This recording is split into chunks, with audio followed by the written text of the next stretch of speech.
ndabahaye ikaze muri kino ikiganiro kiri mu rukurikirane rw'inyigisho ziswe Itara. Jewe ndabaganirira nitwa Cher niyo nizigiye, nkaba mpimbawe no kubana namwe muri kino kiganiro.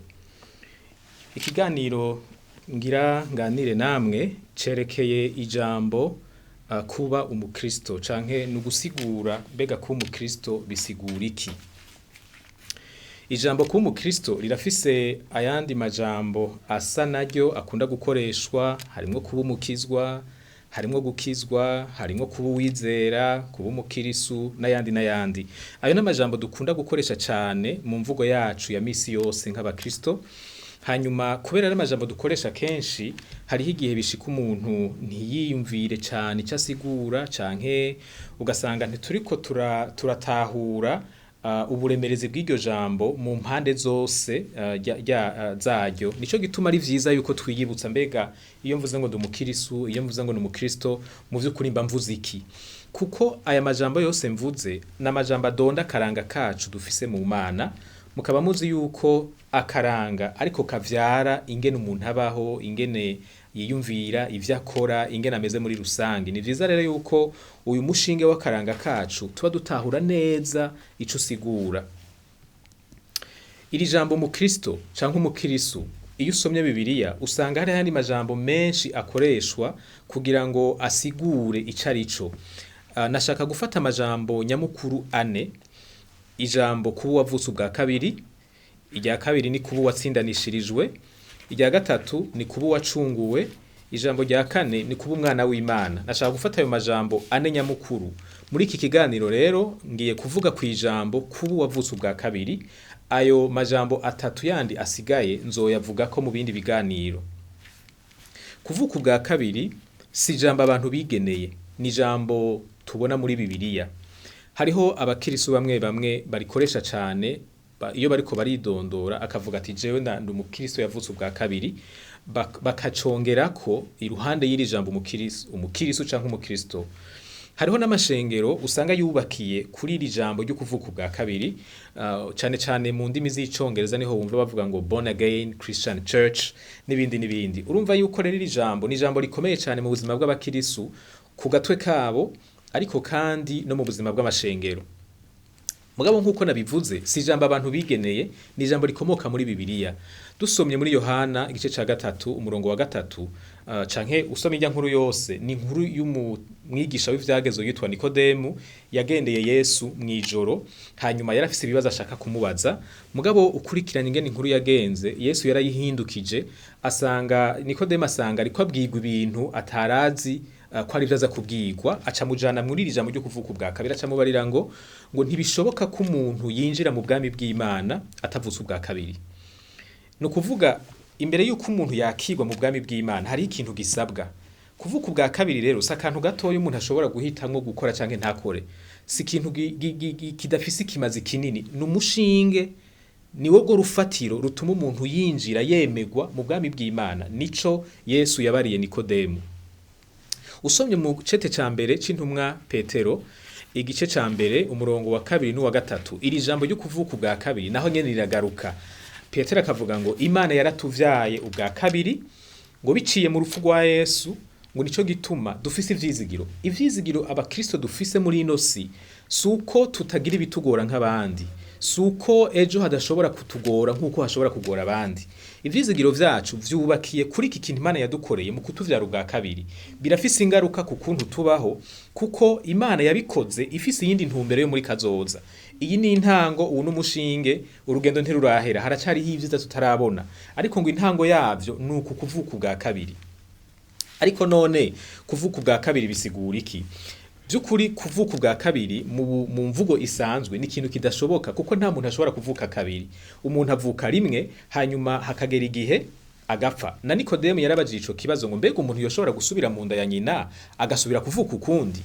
Nico gituma iri jambo kuvuka ubwa kabiri ntigerekeye ibintu biba ku mubiri, byerekeye ikintu kiba mu mpwemu y'umuntu yizeye Yesu Kristo nk'umwami n'umukiza wiwe. Ni ikintu Imana ikora mu buzima bw'umuntu, mu mpwemu yiwe, hakagira ikintu gihindutse akaba umuntu musha mu maso y'Imana. uko nemeje kubivuga Nikodemu yabajije ati mbega bigenda gute ngo umuntu avuka ubwa kabiri umuntu akuze yoshobora gusubira mu nda y'umuvyeyi wiwe agasubira kuvuka Yesu yamwishuye ngo urumva umuyaga uri kurahuhuta kandi ivyo ni ibintu bibaho twese turumva umuyaga yuhuhuta ariko ngo ntushobora kuwubona canke ngo umenye iyo uwo muyaga ugiye nukuvuga ni ikintu kiba hakabaho ibintu bigaragaza ko cabaye mugabo udashobora kubonesha amaso murumva ko ico kintu kitabonekera amaso ntikiba cabaye ku mubiri kuko iyo umuntu avutse ubwa kabiri yaca ahinduka ku mubiri akaba muremure kurusha akaba mugufi kurusha akavyibuha canke akamera ukundi kuntu aho vyari ibintu umuntu yoshobora kubonesha amaso ntivyomera nka bijya vy'umuyaga uhuhuta mugabo ntushobore kuwubona kuvuka ubwa kabiri rero si ikintu kibonekera amaso ni ikintu kiba mu mpwemu y'umuntu ni ikintu Imana ikora mu buzima bwiwe ica kabiri kuvuka ubwa kabiri si ikintu umuntu yikorera ni ikintu Imana yonyene ikora Imana niyo ituvyara ubwa kabiri si twebwe tuvyigirira nk'uko nabivuze mu cete Paulo yanditse igice ca Petero yanditse igice ca mbere umurongo wa kabiri n'uwa gatatu havuga ngo Imana yatuvyaye ubwa kabiri murumva ko twebwe twarabikorewe si twebwe twavyikoreye kuvuka ubwa kabiri nta muntu avyigirira nta muntu avyigira ni Imana ibikora ifatiye ku kwizera kuba kwagaragaye mu buzima bw'uwo muntu biciye mu buntu bw'Imana hanyuma Petero yasiguye ngo twavutse ubwa kabiri twavyawe ubwa kabiri ngo biciye mu ijambo ry'Imana ivyo biri muri cete nyene navuga igice ca mbere ku murongo wa 222 na 23 ngo kandi ngo biciye no mu kuzuka kwa Kristo Yesu ni mu cete ca mbere ca Petero igice ca mbere umurongo wa 3 hari ukuntu urupfu rwa Yesu rwagize ingaruka zikomeye cyane ku bantu bose bamwizera umuntu wese yizeye Yesu Kristo nk'umwami n'umukiza kubera ukuzuka kwa Kristo bituma hari ikintu gihinduka muri we kitabonekera amaso ikintu gishobora kugaragaza inkurikizi zaco mu buzima bw'umuntu ariko udashobora kubona canke ngo ukoreko nico twita kuvuka ubwa kabiri ikindi novuga ko kuvuka ubwa kabiri nkuko nabivuze kare nuko ari igikorwa c'Imana hari igihe mu buzima ru Kristo twibagira tukumva umenga twovyiyitirira tukumva umenga twovyirata mbere rimwe na rimwe iyo tugeze ngaho bica binatugora tukanasuzugura batarabironka tukumva umenga turafise ikintu tubarushije mu vy'ukuri ikintu conyene turushije abatazi Imana n'ubuntu bw'Imana ibisigaye vyose tumeze nkabo mugabo Imana kubw'ubuntu bwayo yaraduhinduye ituvyara ubwa kabiri ni ikintu rero dukwiye gushimira Imana si ikintu twebwe dukwiye kwirata hari rindi jambo nifuza kuvuga ku kuvuka ubwa kabiri nkuko muvyumva kuvuka ni intango y'ubuzima n'ubuzima bushasha buba butanguye hanyuma iyo ubuzima bushasha butanguye burakenera gukura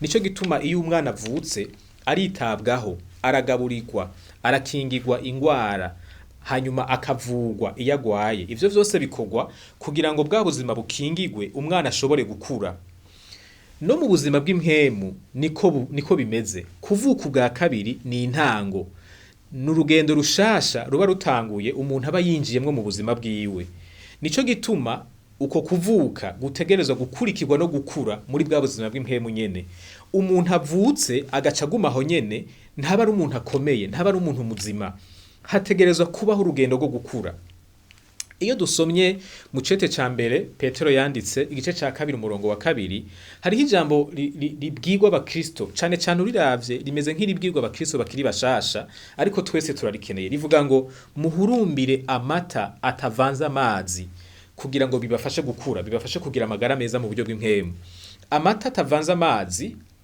mu gifaransa bakoresha ijambo pur ni ijambo ry'Imana ritavanze aha nashaka ndahatebe gato kuko hariho igihe umuntu ashobora kubuzwa gukura nuko atagize inyota yo kumenya ijambo ry'Imana canke naho akamenya ijambo ry'Imana rivanze ririmo ibindi bintu bitari ivy'Imana bigaca bimubuza gukura ritari pure twarakijijwe nivyo ariko akagakiza twaronse katwinjije mu rugendo rwo gukura ubwo rugendo rwo gukura rurasaba yuko tugaburirwa rurasaba yuko ubuzima bwacu buvomerwa n'ijambo ry'Imana maze iryo jambo ry'Imana rifashe bwa buzima bushasha Imana yadushizemwo gutera intambwe no gukura nashaka mfata akarorero ku mwana nk'uko Paulo yabikoze yavuze ngo muhurumbira amata atavanze amazi nk'abana bato.